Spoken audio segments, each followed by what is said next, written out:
sahabat Gadera, salam sehat dan bahagia. Kali ini kita akan membahas tentang apa itu menstruasi dan bagaimana siklus menstruasi. Menstruasi atau haid merupakan suatu proses normal yang terjadi pada tubuh seorang wanita. Menstruasi merupakan suatu proses di mana keluarnya darah dari organ reproduksi wanita. Lalu, pada usia berapakah seorang wanita akan mengalami menstruasi? Biasanya, menstruasi akan dialami seorang wanita ketika masa remaja atau ketika masa pubertas, di mana mulai terjadi perubahan bentuk tubuh akibat dari perubahan hormon. Biasanya menstruasi terjadi pada umur 12 tahun, tapi ada juga yang mengalaminya lebih cepat atau lebih lambat dari 12 tahun.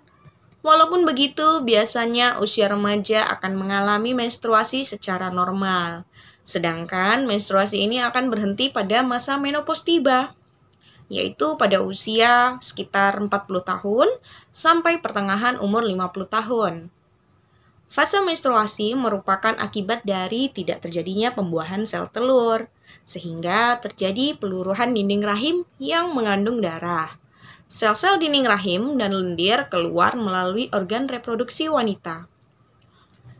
Fase menstruasi ini akan dialami oleh wanita setiap bulannya. Oleh karena itu, menstruasi atau haid sering juga disebut dengan datang bulan.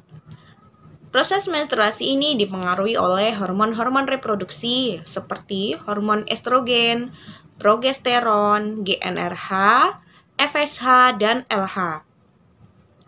Kita perlu memahami bagaimana peran hormon-hormon tersebut. Pertama, estrogen. Hormon ini sangat berperan penting pada pertumbuhan fisik seorang wanita dan juga yang berperan penting untuk memproduksi sel telur di dalam ovarium dan juga mengatur siklus menstruasi. Yang kedua ada progesteron. Hormon ini memiliki fungsi seperti merangsang lapisan dinding rahim untuk menebal dan siap menerima pembuahan sel telur.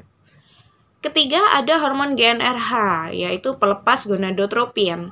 GnRH atau gonadotropin releasing hormone merupakan salah satu hormon yang diproduksi di dalam otak untuk merangsang tubuh menghasilkan hormon perangsang folikel dan pelutein.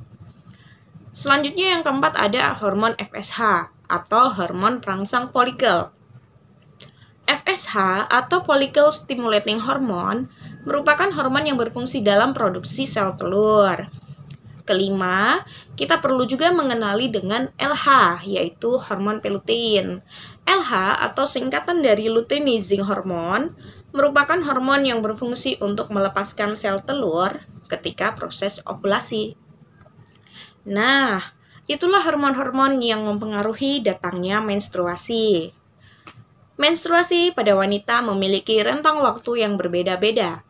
Rentang waktu dari hari pertama menstruasi sampai ke menstruasi pada bulan berikutnya disebut dengan siklus menstruasi. Untuk lamanya menstruasi sendiri, normalnya ada di kisaran 7 hari. Tapi, ada juga wanita yang mengalami kurang dari 7 hari atau bahkan lebih dari 7 hari. Panjangnya fase menstruasi pun akan mempengaruhi siklus menstruasi. Normalnya, siklus menstruasi pada kebanyakan wanita adalah berkisar 21 sampai dengan 35 hari. Dengan rentang siklus 21 hari, akan wajar bila ada yang mengalami menstruasi 1 bulan 2 kali. Lalu, mari kita pahami tentang cara menghitung siklus menstruasi. Meskipun menstruasi dialami wanita tiap bulan secara teratur, tapi ada juga wanita yang mengalami menstruasi yang tidak teratur loh. Berikut ini adalah penjelasan bagaimana cara menghitung siklus menstruasi yang terjadi pada wanita. Yuk, kita pahamin. Pertama, yaitu menstruasi yang teratur. Bagi kamu yang mengalami siklus menstruasi teratur, akan sangat mudah menghitungnya. Cara menghitungnya seperti ini. Pertama, tandai hari pertama kamu menstruasi. Bukan berjak kecoklatan atau flek yang biasanya keluar ketika akan mendekati menstruasi, tapi darah yang pertama kali keluar. Misalkan hari pertama kamu menstruasi itu pada tanggal 5 November. Tandai di kalender pada tanggal tersebut dan tunggu hingga menstruasi selesai. Pada bulan berikutnya, kamu menstruasi pada tanggal 3 Desember. Jangan lupa catat kembali. Dari 2 bulan ini, kamu sudah bisa menghitung siklus haid kamu. Hitung rentang tersebut pada tanggal 5 November sampai dengan 1 hari sebelum menstruasi bulan berikutnya, yaitu tanggal 2 Desember. Karena pada 3 Desember sudah terjadi menstruasi. Dari tanggal 5 November sampai dengan 2 Desember berjarak 28 hari. Dari jarak tersebut sudah terlihat kalau kamu memiliki siklus 28 hari sekali. Yang kedua adalah menstruasi tidak teratur. Bagi kamu yang mengalami menstruasi tidak teratur, mungkin akan cukup bingung untuk menghitung siklusnya. Tapi, sebetulnya cara menghitungnya pun sama dengan menstruasi yang teratur. Bagi yang mengalami siklus menstruasi teratur, biasanya cukup dengan mencatat 2 bulan fase menstruasi. Namun, untuk yang mengalami siklus menstruasi tidak teratur, membutuhkan pencatatan fase menstruasi yang lebih banyak, sekitar 6 bulan.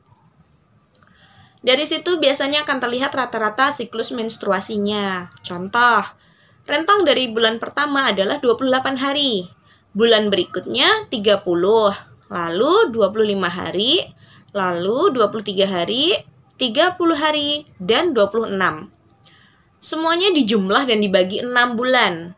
Dari hitungan tersebut bisa terlihat rata-rata siklus menstruasinya adalah 27 hari. Selain itu, bisa juga dengan cara mengukur suhu tubuh basal atau suhu tubuh di saat baru bangun tidur pada pagi hari. Atau bisa juga dengan melihat lendir serviks yang keluar. Selain menghitung siklus menstruasi secara manual, sekarang ada cara yang cukup simpel dan lumayan membantu untuk mengetahui siklus menstruasi kamu. Di mana sekarang sudah banyak aplikasi yang dibuat untuk membantu menghitung siklus menstruasi yang tersedia pada smartphone. Jadi, bisa kamu download saja aplikasi tersebut. Ada yang perlu diperhatikan lagi mengenai siklus menstruasi dan lamanya menstruasi. Karena dari sana bisa kita ketahui kelainan masa subur bagi yang sedang melaksanakan program hamil. Maka dari itu pencatatan siklus menstruasi sangat penting. Selanjutnya kita akan pahami kelainan siklus menstruasi. Berikut merupakan beberapa kelainan pada siklus menstruasi yang umumnya terjadi dan perlu diperhatikan, yaitu pertama, menstruasi terjadi lebih dari 14 hari. Kedua, volume darah yang keluar terlalu banyak yang mengakibatkan harus mengganti pembalut dalam rentang waktu 1-2 jam. Ketiga, menstruasi terjadi dengan siklusnya kurang dari 21 hari atau lebih dari 35 hari.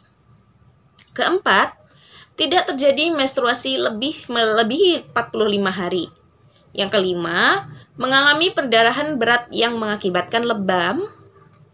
Keenam, memiliki riwayat keluarga yang memiliki kelainan pada perdarahan. 7, belum mengalami menstruasi pada usia 14 atau 15 tahun. Yang kedelapan, belum mengalami menstruasi pada 3 tahun setelah perkembangan payudara terjadi. Kesembilan, mengalami kram perut yang berlebih hingga mengakibatkan pingsan. Yang ke-10, mengeluarkan gumpalan darah yang berukuran besar lebih dari 1 hari. Jika kamu yang biasanya mengalami siklus teratur dan sesekali mengalami siklus tidak teratur, itu bisa saja. Hal ini bisa terjadi jika kamu dalam kondisi stres, terlalu capek, dan juga hormon yang tidak stabil. Ini bisa dikatakan wajar jika terjadi hanya sesekali saja. Tapi, jika terjadi terus-menerus, hal tersebut perlu diperhatikan secara serius. Ketika mengalami salah satu ciri kelainan pada menstruasi, ada baiknya kamu segera berkonsultasi ke dokter, agar bisa lebih cepat ditangani untuk dilakukan pemeriksaan fisik, dan jika diperlukan bisa juga dengan periksa tambahan seperti USG untuk mengetahui kelainan menstruasi yang lebih pasti. Nah, demikian tentang menstruasi dan siklus menstruasi. Semoga bermanfaat. Dan jangan lupa untuk lebih memperhatikan lagi siklus menstruasi kamu ya. Semoga kita selalu sehat dan bahagia. See you next!